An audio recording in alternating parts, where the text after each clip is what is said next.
And welcome guys back to the channel, Lucas from Mars, and today we're going to be taking a look at some more games as we continue past opening day. Kilbadoo, of course we all know what he did on opening day. He hit for the cycle and a victory on opening day for the Vipers, so we're going to see what he does today here on the second game of the season after hitting for the cycle the last time that he pitched, and we will continue to look at this series here between the Vipers and the Crazy Jacks. As right now, pitching for the Vipers is Lance McCullers Jr. Has not been a very good pitcher in this franchise. Really has struggled in this franchise for sure, and you can look at his numbers there. He's just not a very good pitcher, so he will be trying to hold this Seattle lineup here, and if a man on third base in the top of the first inning, a fly ball over to the center fielder. That was Akil Baddoo making the play out there in center field. So, nothing after the top of the first inning. Now, Michael Kopech is starting in this game for the Seattle Crazy Jacks. Now, in real life, obviously, he's had some issues with his mental health and everything. And, in this game, he hasn't been a great pitcher. You know, in real life, he's been pretty good this season, but in this game, he just hasn't found it yet. So, here is Akil Baddoo coming to the plate right now, and on a 1-1 pitch, he lays down a bunt, and he's going to be saved. Wow, he did this on opening day, as actually had a chance to challenge it here. He did this on opening day. He bunted for a base hit on opening day. That was a single. That was part of the cycle that he hit on opening day, and he lays down another bunt single here in the first inning, and they're not in the bottom of the first inning, and they're not going to review this one. They decide no review on that one. So we go to the top of the second here. First runners on first and third, a base hit that scores a run, and so Seattle would score first in this game. They would go up 1-0. Tristan Lutz would get the RBI base hit there. So now top of the third inning here, and that ball is hit into left field, and it's down, and it gets past the left fielder for extra bases, so that turns a single into a double. As that was a misplay there. That was Evan Saunders who got that hit. A misplay by the left fielder. And now Evan Saunders is on third base, and that ball is hit deep into left field. That is gone. It is off of the wall there. The Ivy Cabrian Hayes. A 2-run shot. And the Tampa Bay Vipers have taken the lead here in the second inning in this one. They lead it 2-1 now after the home run by Hayes. And taking a look at the swing by Hayes there, little back flip as he watches that ball go over the wall. And so now it's a 3-1 game for the Vipers. That ball is hit into deep outfield, and that ball gets down, so then it's going to be another run that's going to score. Here comes another. 2 more, score on a double there as the throw is high.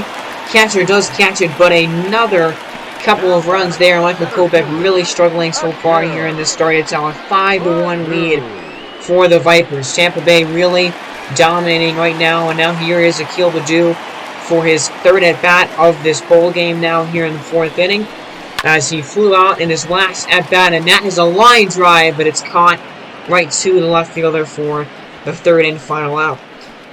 So, Tampa Bay's offense doing the work here tonight. We are through 4 innings in this one, and the Vipers lead it 5-1.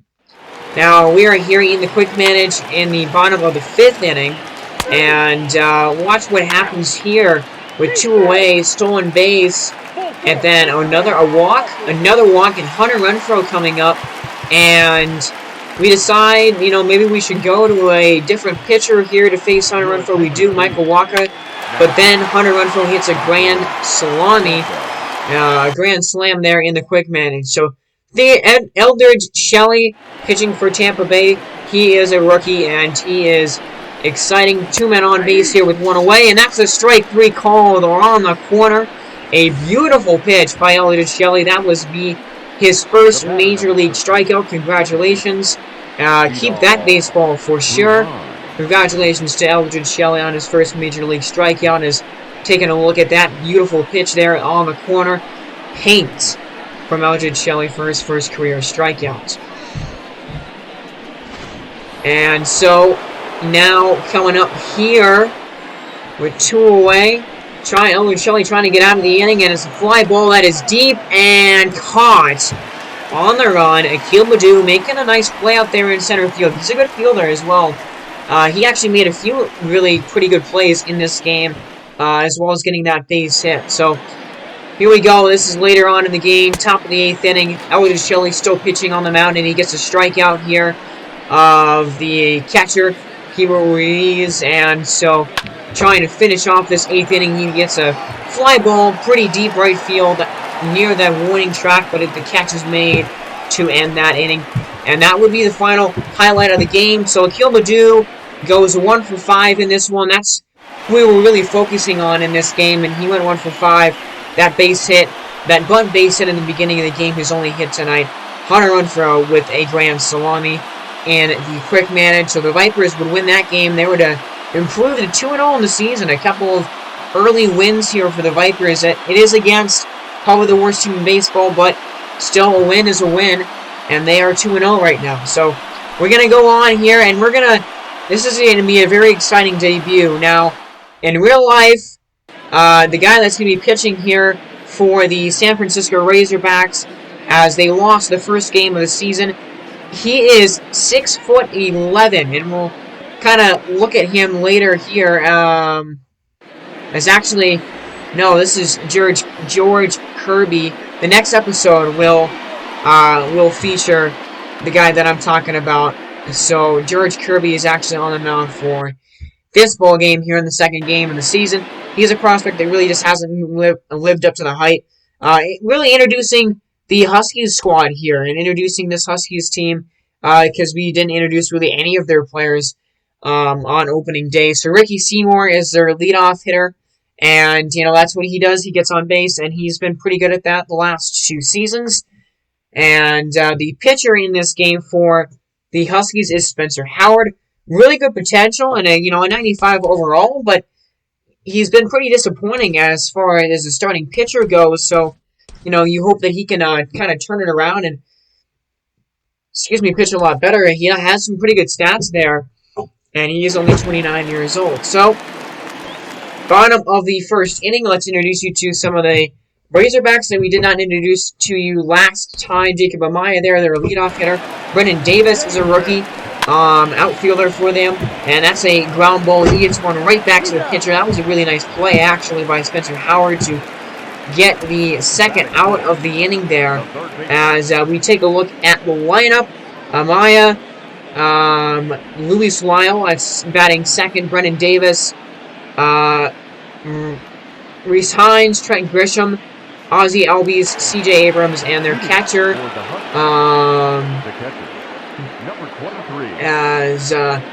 here he is, Matt Chappell. This is really going to be kind of the focus of this game here. Matt Chappell, a rookie.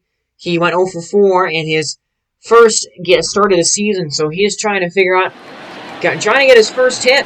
So let's see what he does here in his first at bat of the day. And he swings and misses, so he strikes out there on that one for a strikeout by George Kirby. And again, really focusing on Matt Chappell in this episode, focusing on the rookies here. And so in a quick manage, a 2-run home run by Brian Anderson, who is a good outfielder for them, a 93 overall. He's good offensively, not anything incredible, but still a good outfielder for them.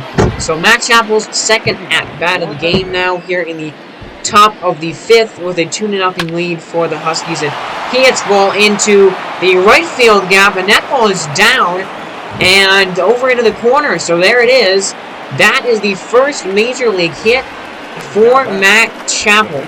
Congratulations for Matt Chappell there. He gets his first major league hit in his 6th at-bat in his career in the Bigs, and they're going to keep that baseball for him.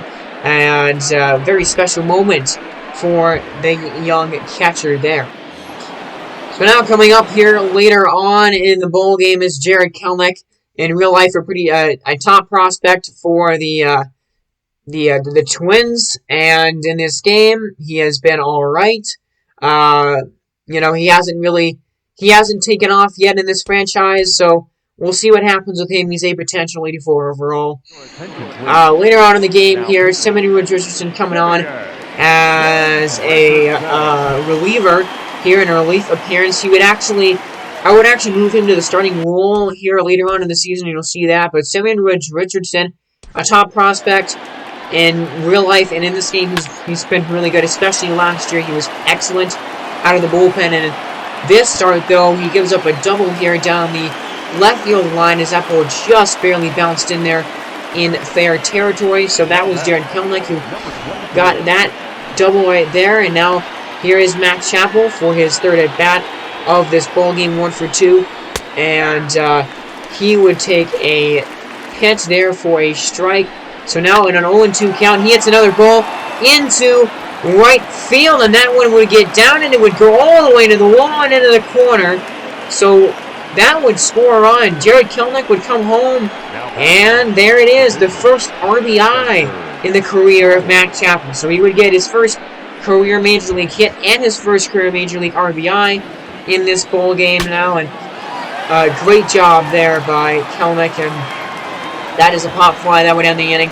So 4-0. Memphis right now, they're playing really well. They're kind of dominating this game. They're up 4-0 here as we go to the bottom of the 7th inning, and again, Spencer Howard is pitching in this game, and he's pitching amazing and excellently right now for sure. Hasn't given up a run yet, and he gets a strikeout there, and a beautiful pitch. Trent Grisham looking at that one for strike 3. Trying to get through 7 innings of scoreless baseball here, and it's a fly ball right field. This is going to be a pretty tough play, but he makes it. A nice catch there, as that is Christian Yelich who runs that baseball down to make the grab and end the inning.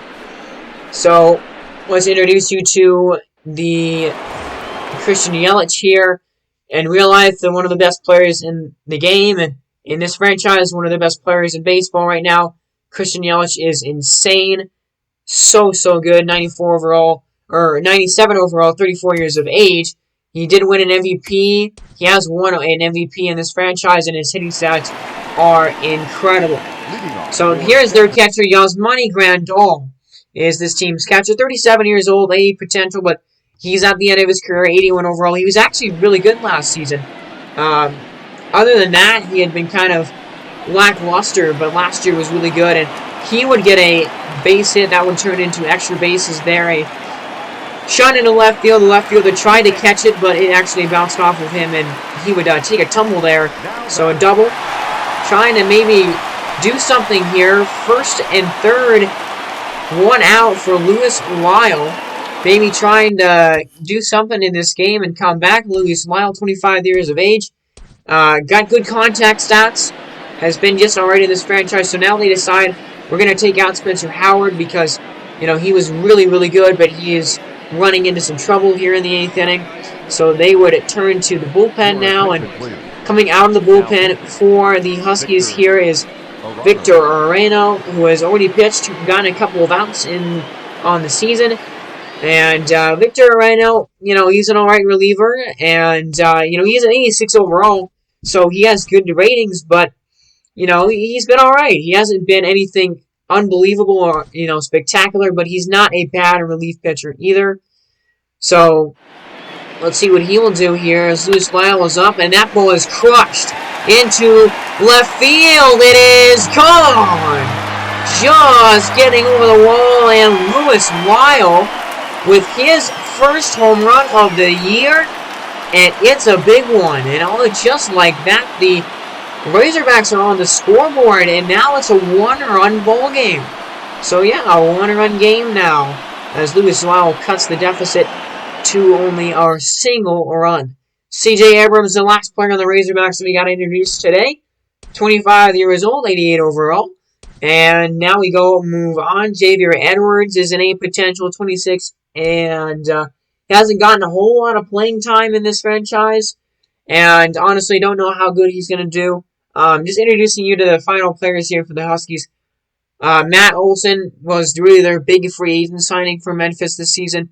He is a power hitter. He hits bombs.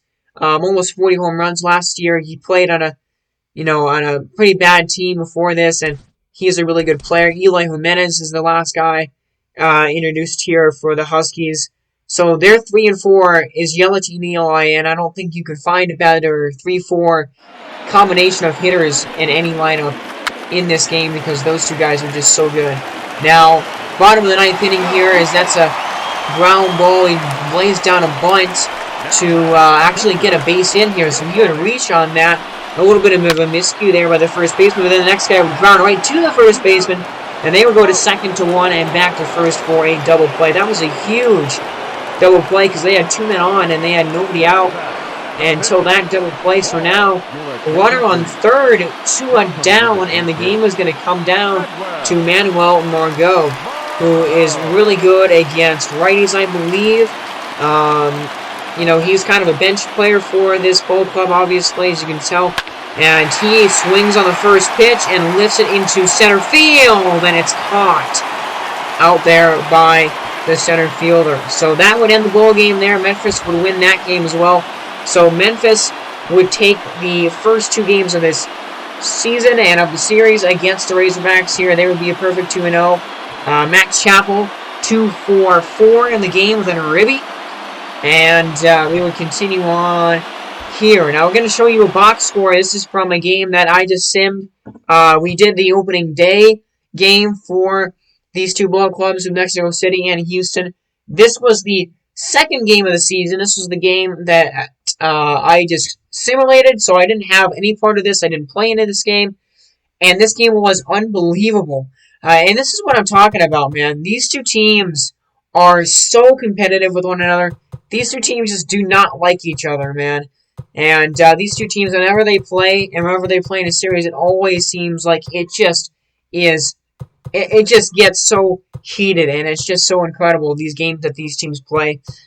Pitchers duel, through and through. Mike Trout got a home run in that game. Paul DeYoung did as well. And I don't know who exactly hit the walk-off, but Justin Upton also got a home run in that ball game as well. Man, it wasn't really, it was a pitcher's duel for sure. This is going to be, so Houston actually would win this game. They would walk it off. And Houston started the season 2-0. Mexico City dropping the first 2 games to their divisional rivals. You can see the pitchers there as well. The pitchers were unbelievable for both ball clubs in this one. Excellent start from both of those pitchers there. And that was a really good game. Showing you, and I'm going to be kind of doing that occasionally in this franchise where I'll show you some of the box scores. Excuse me if you have a couple of, crazy games. So now, we continue here. Honolulu and Las Vegas. The Tides won the opener of the season. And we will check out this pretty good pitching matchup here. Chris Sale and Griffin Canning are the 2 pitchers pitching in this ball game. Griffin Canning, we'll introduce him first. Look at the season he had last year. A 2.74 ERA, a 1.16 whip. He was unreal last season for them, 17-8. Griffin Canning had an amazing year last year. Before that, he had been pretty average as a starter, but last year was maybe the start of his really great, renaissance in his career. He's 90 overall. And he will be pitching to Victor Robles here in the first batter of the game, and that's strike 3. Robles thought it was ball 4. He was walking down to first base like it was ball 4, but that was indeed a strike right at the knees for Victor Robles for the first out of the ball game. Now the next batter here, an 0-2 pitch to him, and he swings and misses at a ball in the dirt. Kicks away from the catcher who picks it up and throws it on to first to get the out there and get the out in time. So Griffin Canning here early on in this one. So Luis Arias coming up now, trying to, not get K'd in this inning as he hits a ground ball right to first base on a 2-0 count. That would be the third and final out of the inning. So middle of the first inning coming up now, and we're going to introduce you to Chris Sale. And we like Chris Sale, one of the top pitchers in baseball. And in this game, he's probably a Hall of Fame pitcher. Last year, he was unbelievable. The 2.50 ERA and a 1.15 whip. It was his best season in a really long time, actually. Not a really long time, but it was his best season in a while. Here, as you get to take a look at his stats, he is near the end of his career, 37 years old, 89 overall. Will be a free agent after this year, and I can see this team trading Chris Sale at some point this season, especially. I think this team is going to have kind of a fire sale this Gamblers team because they have so many expiring contracts, and they're just not good enough to be competing for the division right now. But Chris Sale, he's one of the guys really you can look out for to be on the move for this team come trade deadline time. Now, this would be a nice double into the gap by the number 2 hitter for them here.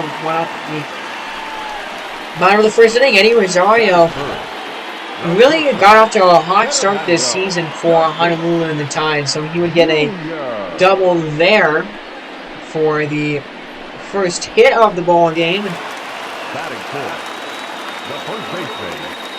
And now coming up is Oliveros, and he would crank one into right field, and that ball was gone. That's such a short wall out there in straightaway right field that you don't have to hit it very high to get it over that wall. And Oliveros did not hit it very high there, and he got it over the wall for a home run. So that would be his first home run of the season, I would believe, and a good swing for Oliveros.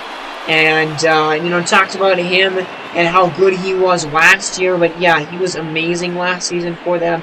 And the Tides, he was, he had close to 140 RBIs last year, so he gets a home run there, a big bomb there, and we would move on to the top of the second inning here. Now, one guy we didn't introduce last time, and here's a guy that's going to be a free agent, and will probably be signing with a new team next offseason, is Gary Sanchez, a catcher for Las Vegas.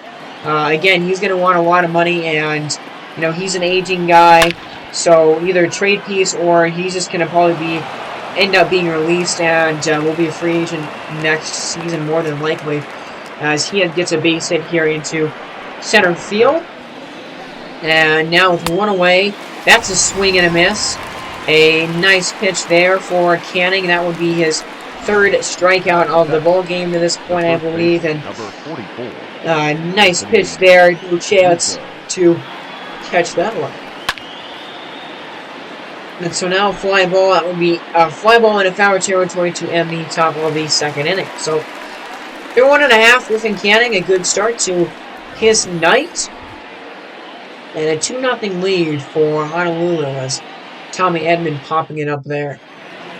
So now we move on. This is the bottom of the second inning. A strikeout here. A key one for Chris Sale. His first of the ball game with a man on base. Max Muncy, no chance at hitting that baseball. So that would be a key strikeout there.